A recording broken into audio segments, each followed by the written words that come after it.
గోధూళిధూసరిత కోమల గోపవేశం గోపాల బాలక శతైరనుగమ్యమానం సాయంతనే ప్రతిగృహం పశుబంధనార్థం గచ్చంతమచ్యుత శిశుం ప్రణతోస్మి నిత్యం.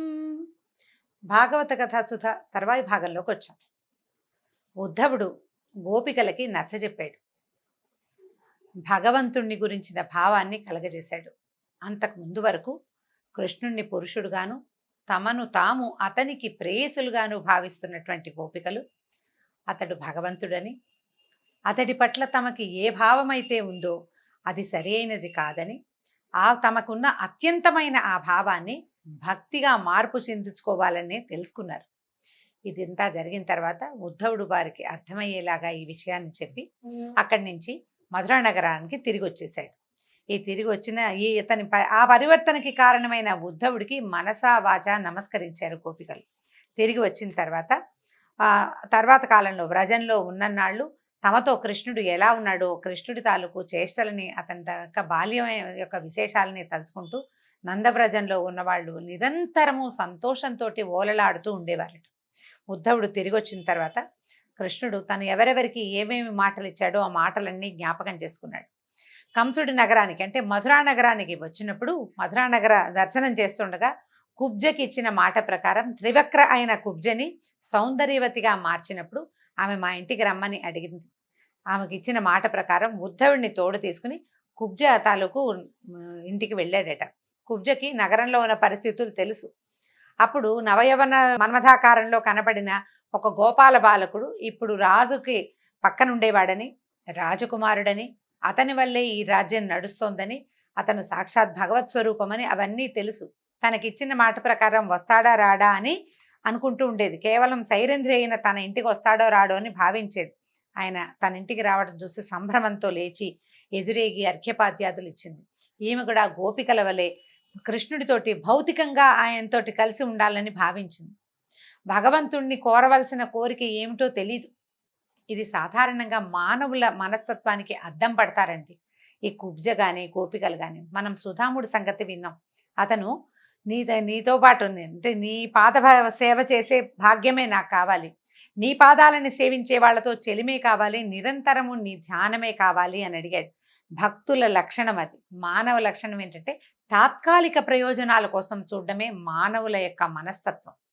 శాశ్వత ప్రయోజనము ఇక ఇహానికి కాకుండా పరానికి ఆలోచించడము మానవుల వల్ల కాదు. దానికి చాలా పరిణతి కావాలి.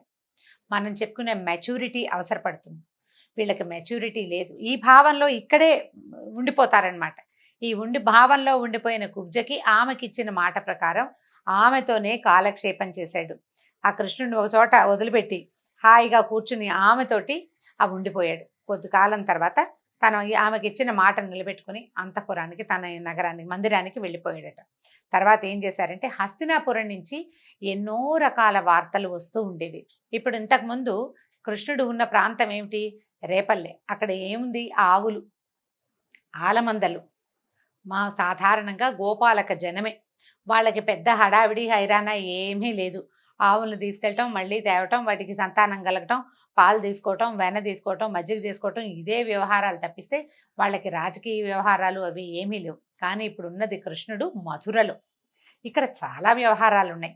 ఈ వ్యవహారాలన్నీ రాజు తరపున కృష్ణుడు బలరాముడే చక్కబెట్టేవాళ్ళు. నగరంలో జరిగే చిన్న పొన్న తేడాలు, చుట్టుపక్కల రాజ్యాల్లో జరిగే వ్యవహారాలు సమస్తము తెలుసుకోవాలి. రాజకీయ చతురతకి మొదలైందనమాట అంకం ఇక్కడ. అప్పుడు ఏం జరిగింది? హస్తినాపురం నుంచి వస్తున్నటువంటి రకరకాల వార్తలని వింటూ ఉండేవాడు. వాటికి చాలా ఆందోళనగా ఉండేదన్నమాట. అక్కడ ఏం జరుగుతుందో తెలుసుకోవటానికి తన మేనత్త అయిన కుంతికి ధైర్యం చెప్పడానికి అక్రూరుణ్ణి హస్తినాపురానికి పంపించాలనుకున్నాడు. కుంతీదేవి శ్రీకృష్ణుడికి స్వయానా మేనత్త అని మనం మొదటి భాగంలోనే చెప్పుకున్నాం కదా. అయితే ఇప్పుడు ఆవిడకి ధైర్యం చెప్పడం కోసం అక్రూరుణ్ణి పంపాలి. అందుకని ఏం చేశాడు? బలరాముడిని ఉద్ధవుణ్ణి వెంట పెట్టుకుని అక్రూరుడి దగ్గరికి వెళ్ళాడట. చూసి అక్రూరుడు చాలా సంతోషించాడు. మొదటి రోజున అంటే మధురా నగర ప్రవేశం చేసిన రోజున మా ఇంటికి తర్వాత వస్తానన్నావు, ఇన్నాళ్లకు నా మీదే దయ కలిగింది ఆ ప్రభు అంటూ పాదాలు పట్టుకున్నాడు, కూర్చోబెట్టుకున్నాడు, కాళ్ళు కడిగి ఆ నీటిని నెత్తి మీద చల్లుకున్నాడు. ఎంత ఆనందించాడో, నీ అంతటి వాడివి నా గృహం పావనం చేయటానికి నా దగ్గరకు వచ్చావు, ఇవాల్టితో మా ఇల్లు పుణ్యక్షేత్రం అయిపోయిందన్నాడు. అమ్మయ్య! అమితంగా ఆనందపడ్డాడనమాట. నువ్వే భగవంతుడివి, నువ్వు ఆది ఆద్యంతాలు లేనివాడివి నువ్వు అని అంటే భగవంతుడని తెలుసుకోగలిగాడు. ఎందుకంటే అతను యమునలో సాక్షాత్ భగవత్ స్వరూపాన్ని మాంసనేత్రంతో దర్శించాడు. అతను తెలుసుకోగలిగాడు. దాంతో చాలా బాగా ఆయన్ని భగవంతుడిని ప్రార్థించాడు. అప్పుడు కృష్ణుడు చిరునవ్వుతో తాను వచ్చిన పని చెప్పాడు. కృష్ణుడు ఏం చెప్పినా అక్రూరుడు చేస్తాడండి. కానీ పని మనదైనప్పుడు ఒక విధానంగా ఎలా మాట్లాడాలో కృష్ణుడు తెలియచేస్తాడు మనకి. ఏం చెప్పాడంటే, అక్రూరా, నువ్వు మాకు పినతండ్రివి, గురువువి అంటే పెద్దవాడివి, ఇక్కడికి వచ్చి ఏం చేయాలో నువ్వే కదా మాకు చెప్పేవు. తర్వాత బంధువులలో శ్రేష్ఠుడివి, మేము నీకు బిడ్డలం. నీలాంటి పూజ్యుడు చాలా సేవింపదగిన వ్యక్తుల్లో నువ్వు ఒకడివి. నువ్వు చాలా పూజ్యుడివి. ఏ దేవతలైనా పూజిస్తే అనుగ్రహిస్తారు, కానీ నీలాంటి పుణ్యపురుషులు పూజించకపోయినా సరే అనుగ్రహిస్తారు. లోకం పట్ల మీ అనుగ్రహం ఎప్పుడూ ఉంటుంది. కాబట్టి నువ్వేం చేయాలి, నాకు ఒక చిన్న పని చేసి పెట్టమన్నాడు. నువ్వు సాధు పురుషుడివి, ఎంతో సాధువి, నిన్ను దర్శిస్తేనే పాపాలు పటాపంచలైపోతాయి. పాండురాజు చనిపోయాడు. మా మేనత్త కుంతీదేవి చిన్నపిల్లలైన కుమారులతోటి హస్తినాపురం చేరింది. ధృతరాష్ట్రుడు పిల్లల్ని రక్షిస్తాడని భావించింది, కానీ అతడు తన కొడుక్కి లొంగిపోయాడు, పుత్ర ప్రేమకి లొంగిపోయాడు. పాండవుల పట్ల ప్రేమ జాలి కూడా లేకుండా ప్రవర్తిస్తున్నారని తెలుసుకున్నాం, అలా వింటున్నాం. కాబట్టి నువ్వు హస్తినాపురానికి వెళ్ళు, అక్కడ పరిస్థితి ఏంటో తెలుసుకో. కుంతీదేవి పాండవులు సుఖంగా ఉండేందుకు ప్రయత్నం చేయి. ధృతరాష్ట్రుడు నిజంగానే మనం వింటున్నట్టుగా, అంటే మనం ఏవో రకరకాలు వింటాము, ఆ నోట ఈ నోట చేరేసరికి వార్తలు పెద్దవైపోతాయి, అది నిజమో కాదో తెలుసుకో అని చెప్పాడు. తర్వాత అక్రూరుడు హస్తినికి వెళ్ళడానికి ఏర్పాట్లు చేసుకున్నాడు, వెళ్ళాడు. ఒక రాజ్యానికి వెళ్ళినప్పుడు పద్ధతి ప్రకారం చేయవలసినట్టుగానే ముందు భీష్ముడిని, మహారాజు ధృతరాష్ట్రుడిని, పెద్దవాళ్ళని దర్శించాడనమాట. ఆ తర్వాత విదురుడు, కృపాచార్యుడు, ద్రోణుడు, కర్ణుడు అందరినీ ప్రాధాన్య క్రమంలో, కర్ణుడు అప్పుడు ఉన్నాడో లేడో మరి, ప్రాధాన్య క్రమంలో అంటే ఆ ప్రోటోకాల్ ప్రకారము పెద్ద నుంచి చిన్న దాకా అందరినీ దర్శించాడు. తర్వాత విదురుడితోటి కలిసి వెళ్ళి కుంతీదేవిని పాండవుల్ని కలిశాడు. కలిసిన తర్వాత కుంతీదేవి అక్రూరుడు అక్క అన్నయ్య చెల్లెళ్ళ వరస, వాళ్ళ కజిన్ కదా, దాంతో ఆయన చూసేసరికల్లా ఈవిడ దుఃఖం వచ్చింది. తన చిన్నప్పుడు తన పుట్టిల్లు, తన అన్నదమ్ములు, అక్క చెల్లెళ్ళు, తమ చిన్నప్పటి బాల్యం ఎంత సంతోషంగా గడిచిందో జ్ఞాపకం వచ్చి ఆమె దుఃఖపడింది కాస్త. మా వాళ్ళంతా బాగున్నారా, భోజుడు అందకుడు అందరూ కులసాగా ఉన్నారా, వసుదేవుడు వాళ్ళు బాగున్నారా అని అందరిని గురించి అడిగింది అనమాట. కృష్ణుడు నా పిల్లల్ని గురించి తెలుసుకుంటున్నాడా, నా బిడ్డల్ని తలుచుకుంటున్నాడా కృష్ణుడు అని అడిగింది. అడిగి, నేను పట్టమహేషిని, ఒకనాడు భర్తను పోగొట్టుకుని ఇలా అయిపోయాను, నా పిల్లలేమో సంతానం ఎలా ఉంది, తోడేళ్ల మధ్య చిక్కుకున్నట్టుగా లేళ్లలాగా బతకాల్సి వస్తుంది, ఇక్కడ చాలా ప్రమాదాలు ఉన్నాయి, ఆ కృష్ణుడు వచ్చి నన్ను కాపాడతాడా అని నేను ఎదురు చూస్తున్నాను, ఏదైనా మార్గం ఉంటే చెప్పమని అడిగింది. అడిగేసరికల్లా ఆయన ఏం చెప్పాడు, ఓదార్చారన్నమాట విదురుడు అక్రూరుడు. కుంతీదేవి, నువ్వు బాధపడకు, నీ పిల్లలు కుమారులు దైవాంశ సంభూతులు, వాళ్ళకి ఎవ్వరూ హాని చేయలేరు, అజేయులు, వాళ్ళు మహావీరులు అవుతారని ఆమెకి ధైర్యం చెప్పారు. అప్పుడు పాండవుల స్థితి, దుర్యోధనుడి మనస్తత్వము, ఆ దుర్మార్గము అర్థం చేసుకోవడానికి అక్రూరుడు కొన్ని నెలల పాటు హస్తినాపురంలోనే ఉండిపోయాడట. అన్నీ తెలుసుకున్నాడు.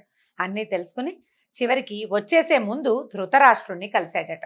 ఏమని దండం పెట్టాడు, నీకు నమస్కారము, నువ్వు మీ తమ్ముడు మరణించిన తర్వాత ఈ రాజ్యం నీకు వచ్చింది, వాస్తవానికి నీకు అధికారం లేదు, నువ్వు రాజవ్వాల్సింది, నీకు కళ్ళు లేవు కాబట్టి మీ తమ్ముడికి రాజ్యం ఇచ్చారు, అతను సామ్రాట్, అతను లేడు కాబట్టి నువ్వు ఇప్పుడు కూర్చున్నావు అని గుర్తు చేస్తున్నాడు అనమాట.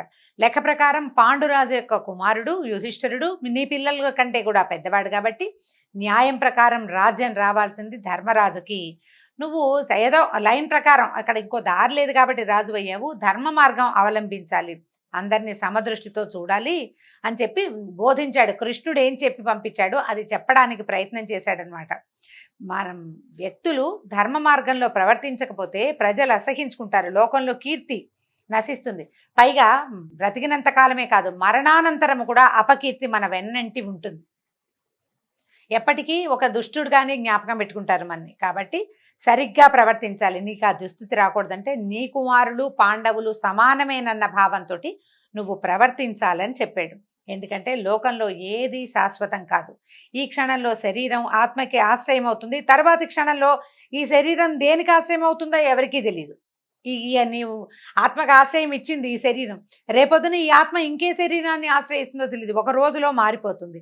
శరీరమే శాశ్వతం కానప్పుడు శరీరం పోతుంది, ఆత్మ నిత్యము, అది ఎక్కడికి ఇక్కడికి తిరుగుతుంది. నిత్యము కాని శరీరము, దానివల్ల వచ్చిన భార్య పిల్లల కోసం మీద వ్యామోహంతో ఈ రకంగా దుష్ప్రవర్తన చేయకూడదు, ఈ అనుబంధాల కోసం పాపకూపంలోకి పడకూడదు, పుత్ర వ్యామోహంలో పడద్దు అని చెప్తున్నాడు. తర్వాత ప్రతివాడు తాను చేసిన పుణ్యఫలం వాడే అనుభవిస్తాడు, ఎవ్వరికీ పంచి ఇవ్వలేడు. అలాగే తాను చేసిన పాపకర్మ ఫలం కూడా తనే అనుభవిస్తాడు. పోనీ నేను పంచుదాన్ని తీసుకుంటారా అంటే ఎవరైనా తీసుకుంటారు? మన పాపాన్ని ఎవ్వరూ తీసుకోరు, మన పాపాన్ని ఎవ్వడూ పంచుకోడు. మానవులు ఏం చేస్తారు, మేము చాలా తెలివిగలమని అనుకుని బోళ్ళంత పోగు చేస్తారు డబ్బు. పిల్లలంతా సొమ్ములు తీసుకుంటారు కానీ గౌరవించరు. నువ్వు మమ్మల్ని కన్నావు కాబట్టి మమ్మల్ని పోషించడం నీ బాధ్యత అనేస్తారు. క్రమంగా ఏం చేస్తారు, నిన్ను తిట్టిపోస్తారు కానీ నీ డబ్బు మాత్రం వాళ్ళకి కావాలి. సహజంగా జరిగేదే ఇది. చూడండి, ఇవాళ జరిగే కలియుగంలో ఈ రోజున జరుగుతున్న సంగతి కిందటి యుగంలో ద్వాపర యుగంలోనే అక్రూరుడు మొట్టమొదటి రోజుల్లోనే కురుక్షేత్రం దాకా పోల, ఇంకా పాండవులు చిన్నపిల్లలుగా ఉన్నప్పుడే చెప్తున్నాడు, చివరికి జరగబోయేది ఇదే. కుమారులు నిన్ను గౌరవించరు, ఎవరి దగ్గర నీకు గౌరవం లభించదు. కానీ నువ్వు అక్రమ మార్గంలో పిల్లల కోసం సంపాదించింది వాళ్ళు తీసేసుకుంటారు, దానివల్ల ఏం పెద్ద ఉపయోగం లేదు. కాబట్టి మనకున్న మానవులకి ఆయుర్దాయం కొద్దిపాటిదే, శాశ్వతమైన వాడు ఏ మానవుడు కాదు. ఈ ఉన్నప్పుడు ఈ లోకంలో గడిపే జీవితాలు, వీటిని పోగేసి ఐశ్వర్యాలు కేవలం మన కళ్ళలో దొరికే భోగం లాంటిది. నిద్రలేచేసరికి కళ అయిపోతుంది, మరణించేసరికి జీవితం పరిసమాప్తి అయిపోతుంది. సంపాదించిందంతా పోవడమే, అందులో ఏ ఒక్కటి మనం బతికెళ్ళేది ఏం ఉండదు. కాబట్టి నువ్వు తెలుసుకో, ఇలాంటివి తప్పులు చేస్తే గనక, పొరపాట్లు అన్యాయార్జితంగా ఏదైనా తెస్తే గనక ఈ లోకంలో నష్టపోతారు, మరణానంతరం అంధతా మిశ్ర నరకాలకి పోతారని నీతికో విధులు చెప్తారు. జాగ్రత్త పడమంటాడు, మంచి మార్గంలో ఉండు, నువ్వు సరిగ్గా ప్రవర్తించు అని ఎన్ని విధాలో చెప్తాడు. ధృతరాష్ట్రుడు వింటాడు శ్రద్ధగా, చాలా శ్రద్ధగా వింటాడు. ఎప్పుడు వినని కొత్త విషయం వింటున్నంత ఆసక్తిగా విన్నాడు.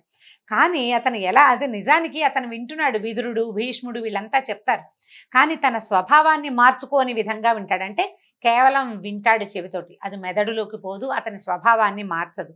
దూత ఎట్లా ప్రత్యేకమైన సమాధానం కూడా ఎట్లా చెప్పాడంటే, అయ్యా నువ్వు ఎంత బాగా చెప్పావు, అమృతం దేవతలకే పరిమితమైంది, మానవులకు దొరకదు, అది దొరికేది కాదు, కానీ అలాంటి అమృతతుల్యమైన మాటలు చెప్పావు, చాలా ఆనందంగా ఉంది.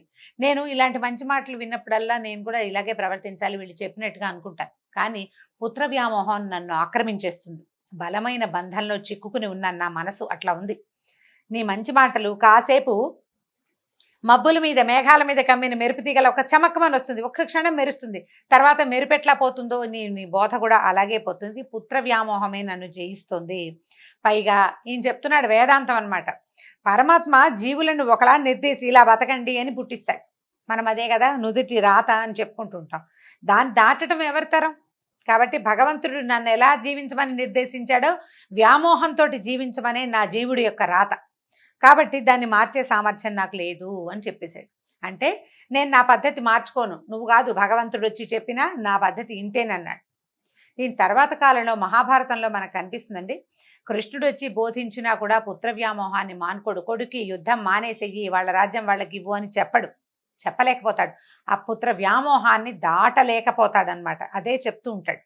అయితే ఈయనంత స్పష్టంగా చెప్పేసిన తర్వాత అక్రూరుడు ఏం చేశాడు, మధురా నగరానికి వచ్చి బలరామకృష్ణులకి జరిగిందంతా చెప్పాడు. మనం ఇప్పటిదాకా శ్రీకృష్ణ లీలలు వింటున్నామండి. లీలల్లో అకస్మాత్తుగా మహాభారతం వచ్చి చేరింది. కృష్ణుడి లీలలు చిన్నతనపు చేష్టలు. చిన్నతనం దాటిన తర్వాత అతను రాజుకి సహాయకుడుగా ఉండే పరిస్థితి వచ్చేసింది, ఆయన అక్కడ దాకా వచ్చేసాడు. ఇప్పుడు రాజకీయ చతురతని కూడా చూపించే రోజు వచ్చింది. ఇక్కడి నుంచి మరో 2 భాగాల్లోనే మనం సమాప్తం చేయబోతున్నాము. భాగవతపు దశమ స్కంధంలో పూర్వభాగం అయిపోయింది. దీంతో అక్రూరుడు పురం నుంచి తిరిగి రావడంతో పూర్వభాగం అంటే మొదటి భాగం అయిపోయింది దశమ స్కంధంలో. ఉత్తర భాగంలోని కొంత భాగాన్నే మనం ఈ చివరి 2 రోజులు చెప్పుకుంటాం. అంతవరకు సెలవు. నమస్కారం.